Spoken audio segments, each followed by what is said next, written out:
Moto నుంచి April 2 అయితే H60 fusion launch అయితే కన్ఫర్మ్ చేశారు. ఈ స్మార్ట్ ఫోన్ లో ఉన్న ఫీచర్స్ అండ్ స్పెసిఫికేషన్ అయితే ఈ రోజు మన వీడియోలో క్విక్ గా అయితే చూద్దాం. ఈ స్మార్ట్ ఫోన్ లో వచ్చి 5500 mAh బ్యాటరీ అయితే ప్యాక్ చేశారు. 68 వాట్ ఫాస్ట్ ఛార్జింగ్ సపోర్ట్ అయితే ఉంది. రీసెంట్ డేస్ గా 6500 7000 mAh బ్యాటరీ అనేది చాలా కామన్ అయిపోయింది. సో దాంట్లో నుంచి 5500 అని చూసేటప్పుడు చాలా తక్కువ అనిపిస్తుంది.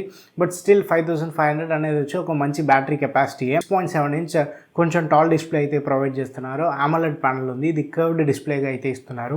1.5K రెజల్యూషన్ అయితే మెయింటైన్ చేస్తున్నారు. హై బ్రైట్నెస్ మోడ్లో 1400 నిట్స్ సపోర్ట్ అయితే ఉంది. పీక్ బ్రైట్నెస్ వచ్చి 4500 నిట్స్ అయితే ప్రొవైడ్ చేస్తున్నారు. గొరిల్లా గ్లాస్ 7i యూస్ చేసి ప్రొటెక్ట్ చేస్తున్నారు. డిస్ప్లేకి వచ్చి IP68 and 69 water resistance support అయితే ఉంది.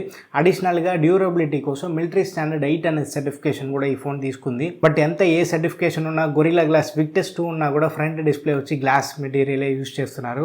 సో కింద పడితే పగిలేదానికి ఛాన్సెస్ ఉంటుంది కాబట్టి మనం జాగ్రత్తగా అయితే యూస్ చేసుకోవాలా. ఈ స్మార్ట్ ఫోన్లో కెమెరా విషయానికి వస్తే ఫ్రంట్ సెంటర్ పంచోల్ డిస్ప్లేలో అయితే 32 మెగాపిక్సెల్ కెమెరా అయితే ప్యాక్ చేశారు. రియల్లో ట్రిపుల్ కెమెరా సెటప్ వస్తుంది. ఎప్పటిలాగా 2MP కెమెరా అయితే దీంట్లో కూడా ఉంది. అండ్ అడిషనల్గా వచ్చి ఒక 13 మెగాపిక్సెల్ అల్ట్రా వైడ్ అయితే ఇస్తున్నారు. మోటో కన్సిస్టెంట్గా అల్ట్రా వైడ్లో కాంప్రమైజ్ అయితే చేయట్లేదు. అండ్ మెయిన్ కెమెరా విషయానికి వస్తే 50 megapixel Sony LYT 700C sensor అయితే యూస్ చేస్తున్నారు. OIS సపోర్ట్ కూడా ఇస్తున్నారు. కానీ ఎంత మంచి కెమెరా యూస్ చేసినా వీళ్ళు పోస్ట్ ప్రాసెసింగ్ కానివ్వండి, షట్టర్ ల్యాగ్ ఇవన్నీ మోటో నుంచి కంటిన్యూస్గా అయితే మనం చూస్తున్నాము. కెమెరాలో మంచి హార్డ్వేర్ ప్యాక్ చేసేది ఎంత ఇంపార్టెంటో ఈక్వల్లీ సాఫ్ట్వేర్లో ఆప్టిమైజ్ చేయడం కూడా చాలా ఇంపార్టెంట్. ఈసారి సాఫ్ట్వేర్లో కూడా కొంచెం బెటర్గా చేస్తే అయితే ఎండ్ యూసర్కి వచ్చి ఒక మంచి ఎక్స్పీరియన్స్ అయితే ప్రొవైడ్ చేస్తుంది. ఆ ప్రాసెసర్ విషయానికి వస్తే Dimensity 7400 ప్రాసెసర్ అయితే యూస్ చేస్తున్నారు. ఈ సంవత్సరంలో మనం చాలా స్మార్ట్ ఫోన్స్లో అయితే Dimensity 7400 అని అయితే చూస్తాము.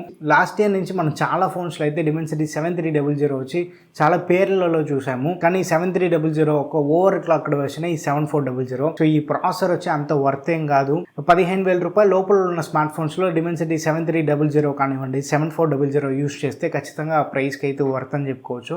కానీ 20-25,000కి వచ్చి ఖచ్చితంగా ఆ ప్రైస్ని అయితే జస్టిఫై అయితే చేయదు. అండ్ ఈ స్మార్ట్ ఫోన్లో వచ్చి 8GB అండ్ 12GB అని రెండు ర్యామ్ వేరియంట్లో అయితే తీసుకొస్తున్నారు. మినిమం స్టోరేజ్ వచ్చి 256GB అయితే ఉంది. కొన్ని హెవీ యూజర్స్ ఉంటారు చూసారా, వాళ్ళకి నాకు 256GB స్టోరేజ్ కూడా సరిపోదు, నేను తీసుకుంటే అన్ని 4K వీడియోలే తీసుకుంటాను, అలాంటి యూసర్స్ కోసం హైబ్రిడ్ SD కార్డ్ స్లాట్ అయితే ప్రొవైడ్ చేస్తున్నారు. సాఫ్ట్వేర్ విషయానికి వస్తే Android 15 బేస్ చేసిన హలో UI అయితే వస్తుంది. సాఫ్ట్వేర్ అప్డేట్ పాలసీ అని చూసుకుంటే 3+4 years అప్డేట్ అని చెప్తున్నారు. సో 3 మేజర్ అప్డేట్ అంటే Android 18 వరకు అయితే ఈ స్మార్ట్ ఫోన్కి అప్డేట్ మనం ఎక్స్పెక్ట్ చేయొచ్చు. అండ్ AI ఫీచర్స్ అని చూసుకుంటే చాలా వరకు ఇస్తున్నారు. సర్కిల్ టు సెర్చ్ కానివ్వండి, AI magic eraser, AI magic editor, అది ఇదని చెప్పి చాలా వరకు ఇస్తున్నారు. కానీ మీరు రియల్ వరల్డ్లో ఇలాంటి AI ఫీచర్స్ యూస్ చేస్తున్నారా అని చెప్పి కింద కమెంట్లో అయితే షేర్ చేయండి.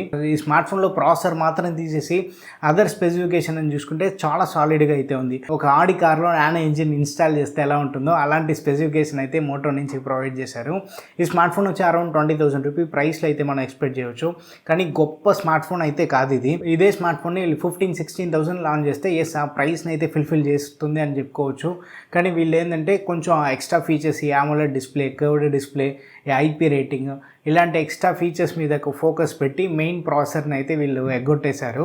లాస్ట్ ఇయర్ మోటో H50 ఫ్యూషన్లో అయితే స్నాప్డ్రాగన్ 7S Gen 2 చూసాము. 7S Gen 2 నుంచి 7S Gen 3 యూస్ చేస్తుంటే ఖచ్చితంగా ఒక మంచి అప్గ్రేడ్ అయితే అవుతుంది. 7S Gen 3 అయితే ఒక మంచి క్యాపబుల్ అయిన ప్రాసెసర్. ఇన్ఫాక్ట్ ISP లాంటి ఏరియాస్లో Dimensity 7400 కన్నా ఇంకా వే బెటర్గా అయితే పర్ఫామ్ చేస్తుంది. కానీ మోటో ఎందుకో ఈసారి మీడియాటెక్ సైడ్ అయితే మూవ్ అయ్యారు. కానీ ఇది వచ్చి ఒక మంచి అప్గ్రేడ్గా అయితే చూడలేము. లాస్ట్ జనరేషన్ నుంచి చూసుకుంటే పర్ఫార్మెన్స్ వైజ్ అప్గ్రేడ్ అయితే ఉంది, కానీ ఒక ప్యూర్ అప్గ్రేడ్ అని మనం చెప్పుకోలేము ఈ స్మార్ట్ ఫోన్ని. H60 ఫ్యూషన్ గురించి మీరే అనుకుంటున్నారో కింద కమెంట్లో అయితే షేర్ చేయండి. వీడియో నచ్చితే లైక్ చేయండి. ఇంకా మన ఛానల్కి మీరు సబ్స్క్రైబ్ చేసుకుంటే తప్పకుండా సబ్స్క్రైబ్ చేసుకోండి. అండ్ టెలిగ్రామ్లో ఉన్న మన ATT డీల్స్ ఛానల్ కూడా జాయిన్ చేసుకోండి. రెగ్యులర్ బేసిస్లో మంచి డీల్స్ అయితే అక్కడ అప్డేట్ చేస్తుంటాము. నెక్స్ట్ వీడియోలో మీ అందరినీ కలుస్తాను. By, take care and stay tuned to RX the tech.